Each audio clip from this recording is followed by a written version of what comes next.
Welcome, everyone, to another edition of Stepping Up to the Plate. So glad you could join us. I'm your host, Michael Vega. Glad to be joined here on the dais by my main man, Al Prezzuti, once again. And a lot to catch up with here with the local sports scene in Milton. Special shout out, we'll be going out to the Milton High swim team for their spectacular showing at the South Sectional, to the girls soccer team and girls field hockey teams that wound up making a great run in the tournament.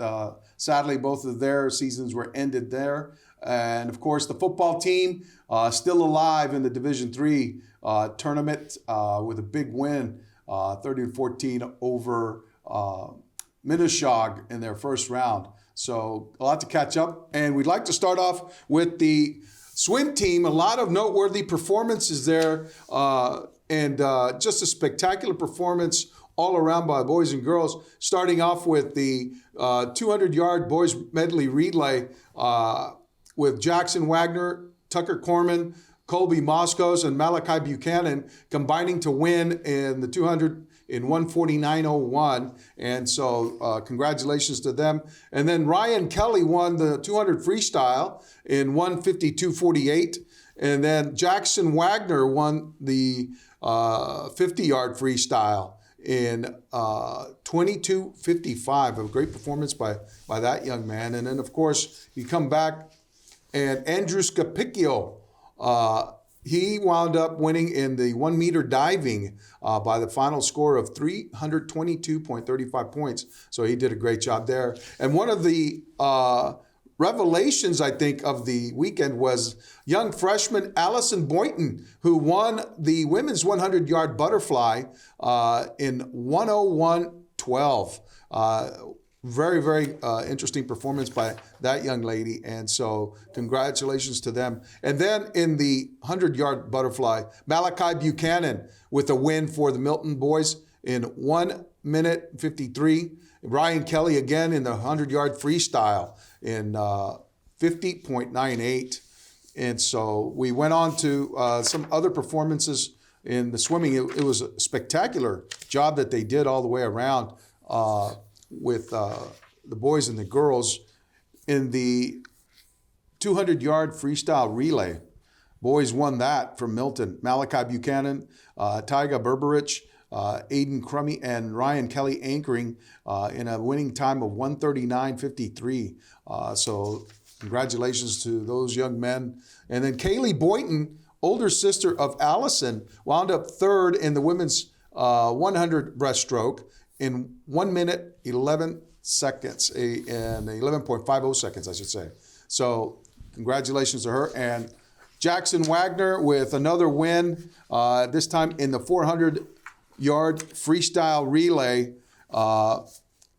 And he was joined by Tucker Corman, Colby Moscos, and Ryan Kelly swimming the anchor leg there, combining in a winning time of 3:35.09. So congratulations to the swim team for a job well done in the South Sectionals. And they'll be moving on, I believe, now to the next round here. So keep an eye out for them. And as I mentioned, the girls' soccer tournament ended here with a tough loss for the Wildcats. They were the 13th seed. They got the bye. Then they faced Scituate at home, and they took a 2-1 overtime loss, Al. So it was a great season for the girls' soccer team and qualifying for the tournament. Congratulations to a job well done on their part. And then field hockey had a bit of a run as well. They drew the bye as a 20th seed, and then they wound up beating Scituate 3-2 in overtime, and then they advanced to the round of 16 where they were eliminated by Hingham 4-0. Hingham, fourth-ranked team right now in Division II. So, and as I mentioned, the football team with a big win on Friday at Brooks Field. It was 30-14 over Minneshaug. Minneshaug came here with every bit of vengeance in mind because they got smoked last year in the first round by Milton. Milton made that tremendous run to the Super Bowl, as we all remember. Some of the stars in that game, Patrick Miller threw 3 touchdown passes. Ronan Salmon had 2 of those catches, and Nathan Ahuey was just unbelievable running the ball. He had a long touchdown run, about 65 yards. So now the Wildcats will move on to the next round, the Elite Eight. And important programming note here, the game is going to be on Thursday at 6:30 at Brooks Field. They will host Dartmouth of the Southeast Conference, and Dartmouth comes in 9-0, undefeated and highly ranked. And they come in after a big win over Doherty, 34-27 in the first round. So you're going to want to make sure you get out to Brooks Field on Thursday at 6:30. So hope to see everyone out there. All righty, so that'll do it for the shout out to Milton High School teams there. And Al, so much to be excited about with regard to the local sports scene with the Bruins and the Celtics. I know the Celtics absorbed their first loss, but, it was instructive. But you know what? Weren't we talking a week ago after Charlie McAvoy got suspended about the tough stretch that this team was facing now, the Bruins, and how they were going to manage it? And what do you know? They come out, they beat the Maple Leafs, Yeah, just. Well, it's still a win. No, I look at what they do. They're not 100% this team, even though their record would indicate that they played a lot of the weaker teams. They lost Anaheim after they beat Anaheim in Anaheim. They lost in the third period. Now, they almost lost the game the other night in the third period. They were up 2-0. They were up 2-1. Then it was 3-2, and they were coming at them. Dallas is a good team. Don't get me wrong. Very good team. But so I think there's some things that I like and some things that I think they're going to have to do. They're going to have to improve their power play for sure.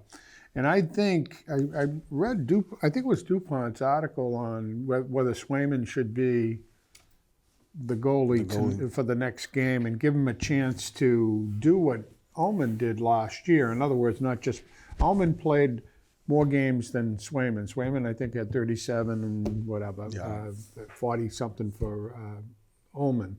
And I think we could reverse that a little because I think Swayman's been the better goalie so far. Yeah. The two losses that they have, or the loss and the tie that they had, were both Ullman's in third period. Yes. And that's more defense than it is goaltending, in my opinion. It is, but you're right.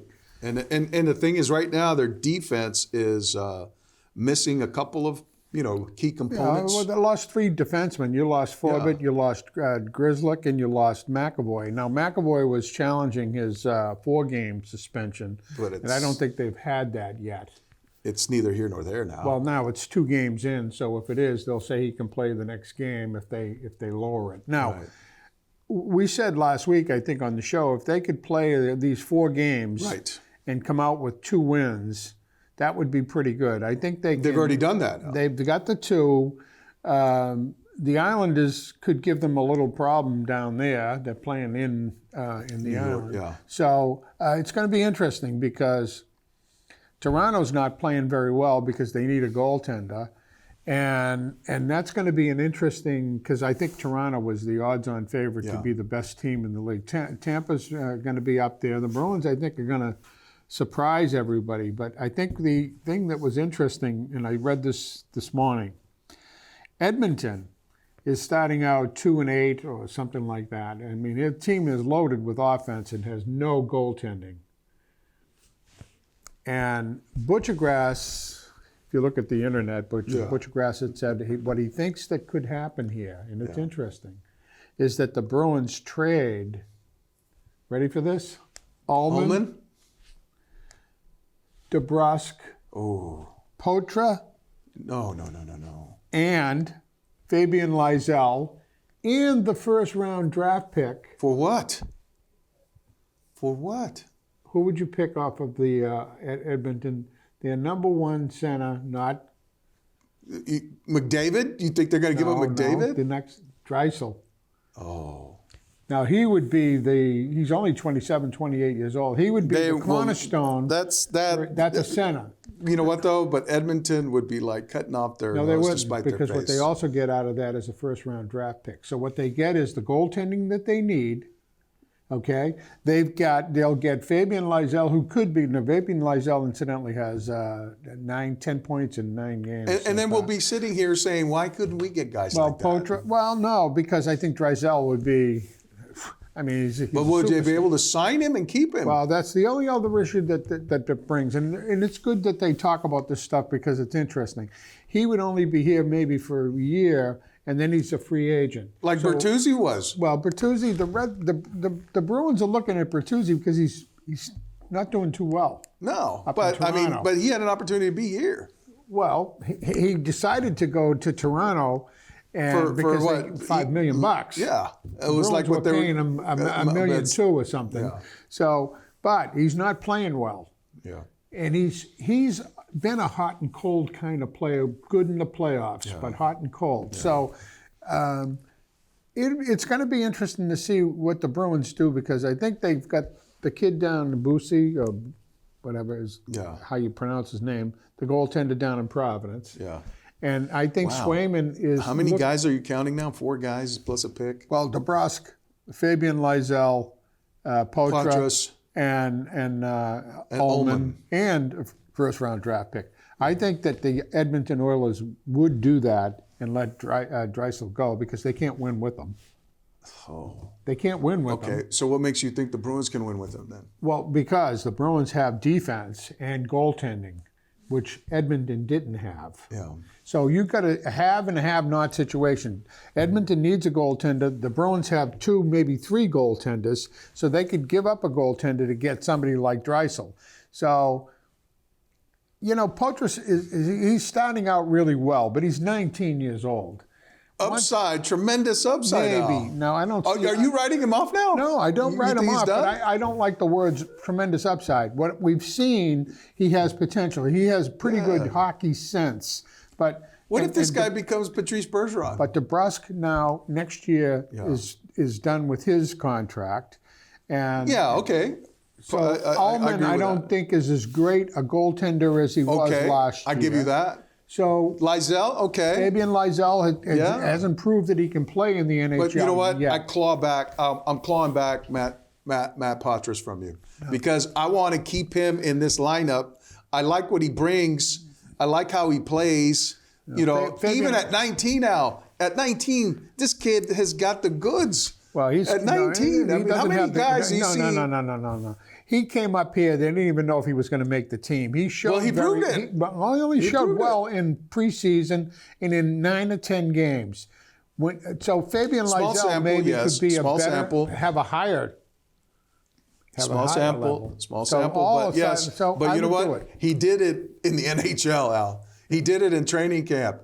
You know, he consistently did it, and I just like some of the. He wouldn't be the reason why the Bruins wouldn't make the trade. No. But I would not. I would claw him back. I would not expose him, because I like the core of young players that they've shown me that they have. I like Beecher. I like Lohrei. No, but those 2 guys wind up scoring against the Stars. You know. Over the long haul, they're going to need a frontline center, because on draws, the other night Charlie Coyle was 71%. He's not a 71%. He's not. But he did win that last one. Well, he did. And what I'm saying is, he needed it. They're going to need that to be successful, because when you're in the zone, and look at the Bruins lost a lot of those games in the third period because of in their zone they couldn't win the draw. Correct, and they couldn't get the puck out of the zone. Well, once you can get if you lose the draw, they get it. And there's a lot of ozone time. And then 3-on-3, right? You got to get that puck back, and it's an interest. I'd do it. I think would you be. Really I would. You send Potras out there. Well, Potras isn't the key for me. Well, Potras is the one that brings you. The key for me is if he brings you Drysdale. Okay. All right. I mean, how can you not take a guy You're kind of like warming me to the idea, Al, but I'm going to claw back Potras, because I like Potras. So Potras has got 5 goals. Potras to me is like what Marcus Smart was. But Potras has got, 5 goals, and Leonard Dreisaitl got, about 500, 600 goals? Well, the apples and oranges, Al. No apples comparison. And oranges right now. But Bruins, having navigated this tough stretch, without McAvoy, without Grizzlick, they called up some of the young guys. And as I mentioned, Beecher and, of course, Mason Lowry came up with Ian Mitchell and I think Beecher's a third line, fourth line guy, though. Yeah, and, yeah. It's unfortunate because he's not a sniper. He ripped. But one off Lowry's the was a other snipe. night. I texted you. Did you get my text on I that? did. Yeah, okay. But Lowry's going to play fairly well. He reminds me a little of Brandon Carlo. He's not on. He can skate. Yeah, he can skate. He can get out of the zone. But Well, Beecher went to Michigan. He went to Ohio State. So you've got this guys that know each other and played against each other and both scored their first goals. Isn't that funny? Same period. Isn't that same funny? period. That's It is unbelievable. interesting. But and then of course we have the Celtics who were undefeated until they went down to Brooklyn and took a tough loss against the. They beat the Nets. They They went out to Minnesota. And, Minnesota's a good team, good though. team. And I watched that game, and I'll tell you what, it was tied at the end of the regulation. Yeah. And then Minnesota kind of pulled away from in overtime. But they were due to lose. I mean, you're playing a good team at home in Minnesota. And they have good seem to personnel. match up pretty well. And they have well. very good personnel. Yeah, they match They up have the well. double big situation with Gobert and Karl Anthony Towns. Mike Conley, the guard there, was pretty good. He was able to kind of slash and get to the rim. That's the type. I'm wondering what kind of impact a guy like Derek White might have had in that game, because he probably would have D'd up Mike Conley. He would have drawn that defensive assignment. So how many chances would Mike Conley have gotten to get to the rim? Yeah. I'm not so sure about that. But, we get Derek White back, pretty soon here. Congratulations to him and his family. They had their second child.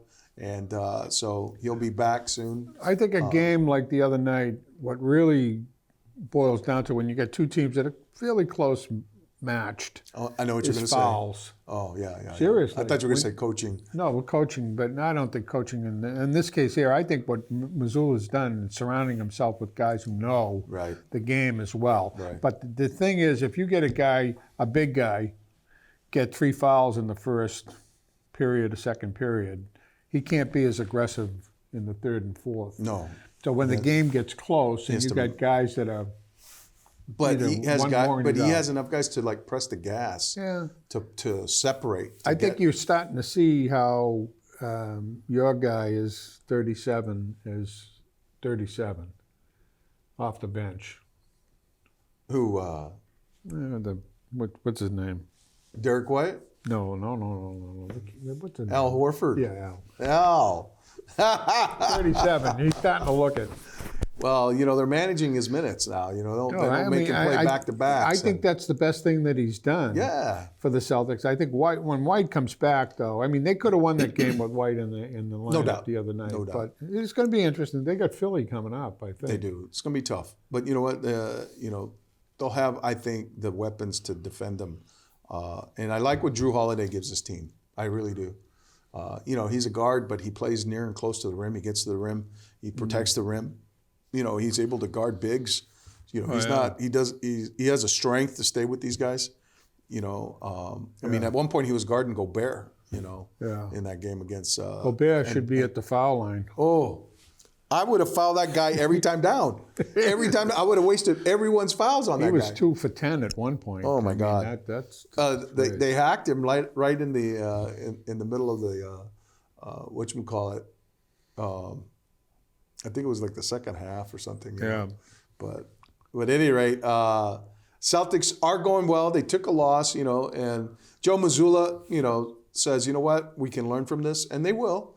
And it's something they'll apply, going forward. And so let's see how instructive it is when they get back on the court, and resume play here. So it'll be interesting. And so, Al, hate to bring up such a sour thing, but the Patriots, Al, can you bear to watch them anymore? Do you even watch them anymore? Well, they're a hard team to watch because they don't do anything good. Yeah. But and it's interesting. What surrounds this team has nothing to do with what's going on the field, and that's the first time in 20 years or 50, whatever that's happened, because usually they won because of what they did on the field. Now they're not only losing on the field, but what's surrounding it is Belichick gone? Is this going to come in? Is he going to be a GM? Is he going to give it up to Caserio? But is he going to be around? Now this morning the headline that I read was, if he loses in Germany, he's done. Now, who wrote that, it doesn't matter. Those kinds of things are thrown out there. They're like red herrings, that now the thought's out there. You know what? I think if anything... It's someone told me an interesting anecdote about Kraft and his state of mind at the end of that loss, I think, against the Saints, and how sullen he was, at the end of it. And then you look at the video clips of Jonathan Kraft and his father sitting in the box in that loss against the Commanders. And you can see clearly that Jonathan Kraft is like just exasperated. And he mouths the words, "We're not good enough. We're not good enough." Well, and where does that begin? That begins right at Bill Belichick's feet, because he is the guy who evaluates the talent. He's the guy who makes the decisions on who to activate. If they fire Bill Belichick before the end of the season, at any point, shame on Kraft. This guy, and everybody would go, "Oh, but it was Brady and it wasn't Belichick," but maybe it was a combination of them both. He did it. Mm-hmm. And it would be a sin if they did that during the season to a guy who's won 6 Super Bowls. Well, now, they've been down that road before. No, they have not with the guy who's won 6 Super Bowls. Well, that would be there's a guy named Tom Brady that Don they sent on his Shula. way. Well, that's a player we're talking about. Right. I think what's going to happen, in my opinion, what Belichick might say is, "I'm going to surrender the GM's position and try to get Caserio back and let him do that." Yeah. And he coaches. Now, why would Caserio leave Houston? Well, because he's got a good thing going there. He has a good coach. They have good personnel. They have a great young quarterback, and they're winning now. I think because there's a whole thing with the Kraft, Belichick. The whole thing there is that I was part of it at one time. I can make this thing happen again. Yeah. And I think there is camaraderie there with even Josh McDaniels and Bill Belichick, that these guys could get back together and make it happen. But there's clearly a lack of, they've never drafted well. Never. I mean, Barrymore's been their best player. He's a terrific player. This kid Keon White could be a player. Christian Gonzalez could be a player. Yeah, hopefully. Kyle Duggar wound up being a pretty decent player. I like some of the players, but they're not. But they're missing the key. Yeah. They made a mistake with John. I don't care what anybody says, and I watch and I'm trying to like the kid, but I just go back and look and see who was available when they wound up picking N'Keal Harry. I know. You know who was on the board? DJ Metcalf. DJ Metcalf. That guy is a beast. You ever seen him play at Seattle? I mean, he's unbelievable. So who's making these calls? It's Belichick at this point. Well, you would have to. Before it was Nick Caserio. Well, but with Belichick's thumbprint all over it. But see, Belichick's problem is he always listens to, with the Alabama pick, Nick Saban? Yeah, because Saban and him are like this. We were sold a bill of goods with Mac Jones, huh? I mean... In my opinion, I just don't see the kid. Even in the game the other day, he could have won that game. How many times could he have done that this year? I know. He don't see other... He had a couple of guys wide open, and then one of the plays, he overthrew the guy was wide open. But then he put it right on a guy, and then the guy has to catch that. Juju Smith-Schuster at the end. Yeah. Well, and it goes right through his hands. Right through his hand. That's an unfortunate situation. But that fault, who do you fault there? Well, the receiver. But I don't know. Maybe it wasn't thrown right. I'd have to look at it again. I will say this. He doesn't throw it hard. Here's doesn't one throw thing. it strong. Yes, Got a Al. weak arm. Al, I wholeheartedly agree with you. There were times in, I think, a game earlier in the year where they were knocking on the door in the red zone. Yeah. They were having trouble. And he badly overthrew Pop Douglas in the end zone. Yeah. He floated at the ball when it has to be a laser, it has to be direct. Got to have has an to be Allen delivered. type. It has to be delivered like, with some hot sauce But on it. even the touchdown that he threw to Hunter Henry almost was too high. The kid went up and got it. Right. He had to. He always throws it over guys. He's throwing lollipops in there. Anything over 15 yards, He has to throw like a guys' lollipop, heads. and you can't do that. And he's not tough. He's not physically tough. He goes down quicker. Well, he sees I guys think coming toward him, he goes right down. Right. His field of vision narrows to what's in front of him. Yeah. He's not looking downfield. He's not seeing the guys break open. He's not spending the time to, sit in the pocket. And the other thing that he does, his footwork all of a sudden, just dissolves, and it crumbles. And the thing is that now he's throwing off his back foot. He's not setting. He's So not if getting set. if there were 4 or 5 things that you would evaluate a quarterback on, Yeah. and 2 of them he had and 2 of them he didn't, you could say, okay, there's a possibility there. He doesn't have anything. He doesn't see the field very well. He overthrows on. He can't throw long passes at all. He can't run. He can't. There were times, and then there was one time where I think in a game against the Saints, they sent Ramondre Stevens. I kept saying, "Look, just run the wheel route." Right. And so they finally did that. Right. And he couldn't even throw it to. He couldn't even pitch it to the guy. No. He pitched it behind him, and they He had panics. Him, yes. And that's the second thing. So And I you know look and why? I say, Because- if you have 5 things, he might have half of one. Yeah. It ain't enough. Yeah. He's not. He's playing with the weight of the world on his shoulders. Right. And then you could say, I'm telling you, there isn't a guy that you can mention that isn't better than him, that we'd go, he's not that good. Garoppolo. Garoppolo isn't a great quarterback, better than Hey, him. the Rams just signed Carson Wentz. Better than him. I don't know why they didn't say I anything could about go that. through Jed Hoyer, better than him. Yeah. Jesus Christ. Brian Hoyer. I mean. Brian Yeah. Hoyer. And so, no, I think that's pretty good. I think that they would do well to let Malik Cunningham play some quarterback right now. At least he could run. Run and maybe energize his team like he Right. did in the preseason. Right. I mean, come on, man. They need an injection of life. And that's the thing that's missing right now in Foxborough. And then with more losses, more people are going to start staying away. And then that's when it's going to force Kraft's hand. Yeah. He's going to have to make a decision because they cannot sustain this. There's just one aside here, just because I like the guy. Novak Djokovic won in Paris, Yeah. not the French Open, but 97th victory. Congratulations to him. 97th. Yeah. He's 36 years old. Still getting it done now. Unbelievable. Unbelievable.